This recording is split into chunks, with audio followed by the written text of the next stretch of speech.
Hi there, Santa Clarita, and what a beautiful fall day we are having. It's gorgeous. I heard it was going to get warm again, but I am so enjoying this beautiful fall day. This is Dr. Judith Curts, and I am here with my colleague, Dr. Gregory Jenkins. And how are you? I'm really good today. Thanks for asking. The weather's perfect, and I guess it's going to warm up this weekend. But I'll stay inside. So, stay out of the sun. So what have you done this week for fun?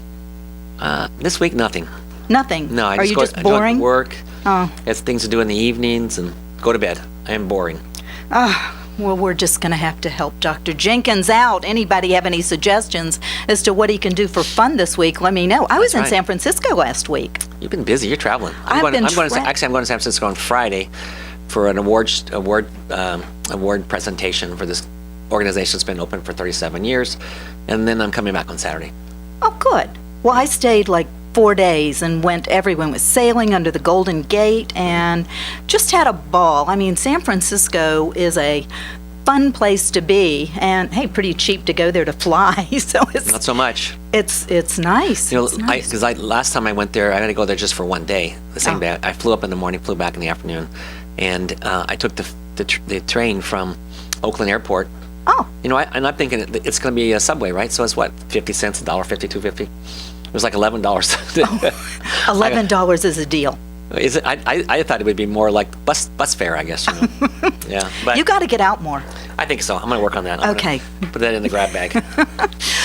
We're so glad you're here today. I'll tell you what we want to do.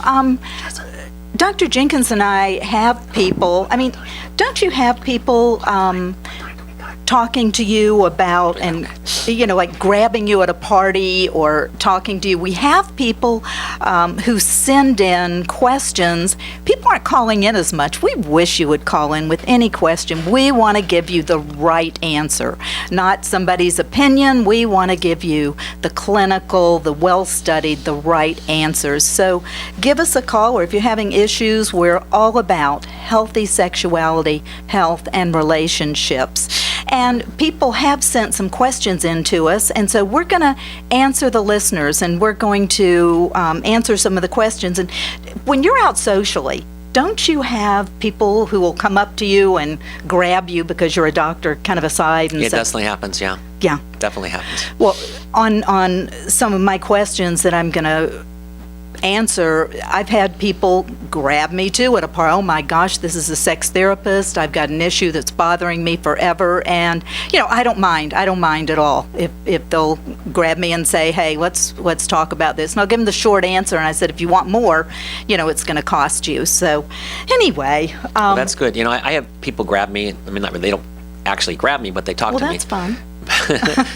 But I never mind doing it. I don't mind telling them, talking to them, because I like what I do. Yeah. And I don't mind one more patient, albeit at a restaurant. I don't mind it. Hey, if we can make somebody feel better and not be stressed about something that's been bothering them, and sometimes when they get the right answer, they're so relieved. And I too, I love what I do, and I love working with the people who come to me and have some real concerns, and I take it very seriously. So I never mind either. So what we're going to do, we're going to answer some questions that we have. These are legitimate answers from people from Santa Clarita or around the area. Who wants to go first?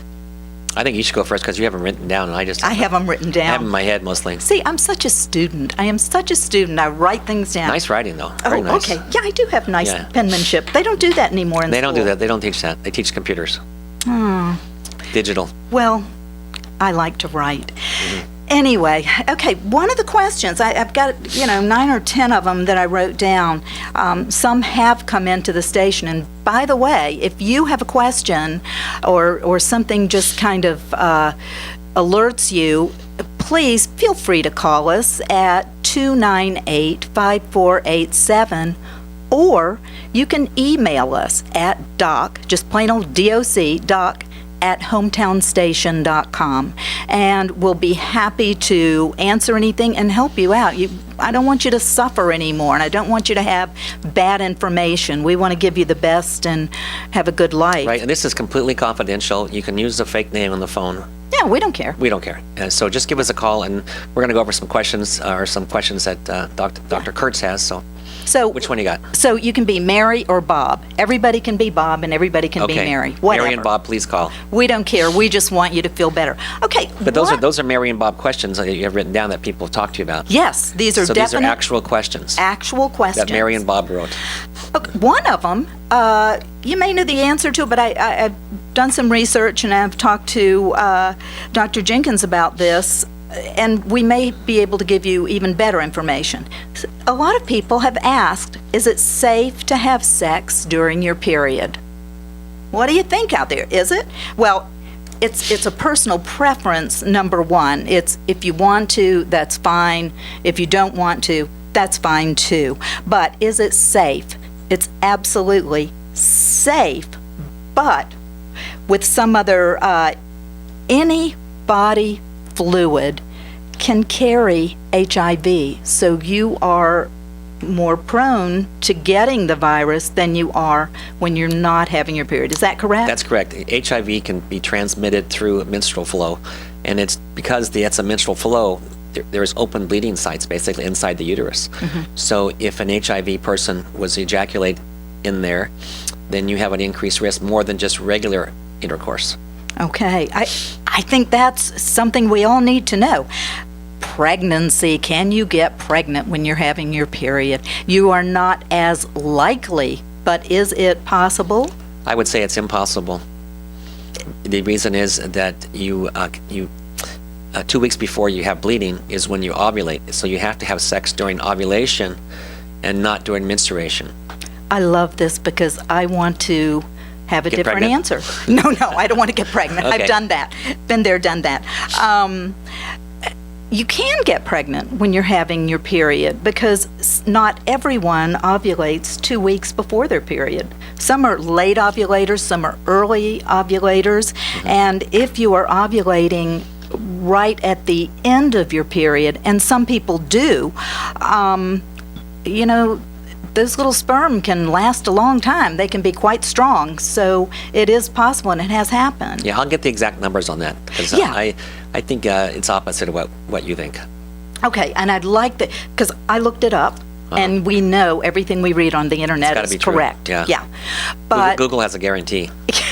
And I've talked to people who said they have gotten pregnant, so I would hate for you to use that as birth control until we get back with you, okay? We'll get the answers. So Bob and Mary can call back next week. Bob and Mary can call back. And it is a pain reliever. If you're having cramps, you can have an orgasm during that time. And what are the hormones that are released? The prolactin is released. Yes. And the estrogen. Sounds good. So makes you feel better. There's less need for lubricants, and the congestion in the pelvic area during that time can sometimes make intercourse better. There's actually an official diagnosis through these books that we do codes on for billing. That's called pelvic congestion. And it's just as you speak. It's the buildup of the pressure in the blood in your uterus, and it's quite uncomfortable. Right. And a lot of women know what that feels like, right, ladies? Okay. I think we've talked a lot about that now. And if you have any other questions about that, we want to answer it. And we, reserve the right to agree to disagree too on some things. Okay. You have another one? I have another one. All right. Your turn. Well, people want to know what's the risk of developing an STD. I think that's a huge question. What is the risk? Well, the HIV risk is the most dangerous one because the other STDs can be treated and you're cured. How about herpes? Herpes is you're going to have it forever, but it's not a killer. Doesn't kill you. It just causes a nuisance. Right, but there's no cure. It's kind of like shingles of the vaginal and penis area. Yeah. You don't want to have it, but it happens sometimes. Right. And you can either take a preventive medicine, so you take one pill every day, and you won't have a reoccurrence, or you can just wait till you start having an outbreak and then take the medicine. When you're on a maintenance medicine, you just take one pill a day, but when you have an outbreak, it's 2 or 3 times a day you have to take the medicine. Okay. Let's talk more about HIV, the very Right. serious one. That's very serious. So the chance of becoming pregnant with HIV, or the chance of catching HIV, is they did some studies, and let me have it right here. He's looking Where'd it go? at his cheat sheet. I just want to get the exact reference. Sure. And actually, this is from Canada, and it's a source for HIV and hepatitis C information, and it's called CATIE. And they wanted to put a number on the risk of exposure to the HIV virus. And they did all these huge analysis. They viewed a bunch of studies, and they came up with some numbers. And the numbers are, if it's anal sex, and let me see, where is it? Sorry. If it's anal sex, then what happens is that there's a chance of getting pregnant, and the exact number is getting the infection, is 0.06 per 1,600 exposures. So it's not a big number, but it's a roll of the dice every time, because every time that you have unprotected intercourse, anyway, any place, there's a chance of contracting the disease. So every time you roll the dice, you're at the same risk. And this is a serious disease. I mean, we don't want this. Yeah, and also for vaginal sex, it's a little bit, actually a better number. I mean, it's a better number because it's 0.08 per 1,250 exposures. So it's harder to get how to get HIV from vaginal sex. Anal sex, if you're the top person, let's call it, if you're receptive, the number goes up all the way up to 4%. Wow. So you line up 100 people, and four of them are going to get HIV. If it's the insertive, it's a lot lower. It's 0.06.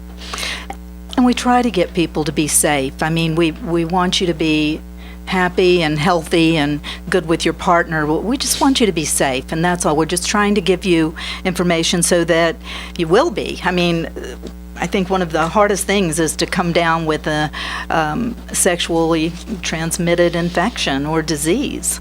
Yeah, especially if it's HIV, where the rest of your life's going to be seeing the doctor. So other than that, the other sexually transmitted infections like gonorrhea, syphilis, all those, those are treatable. Always treatable, yeah. Okay.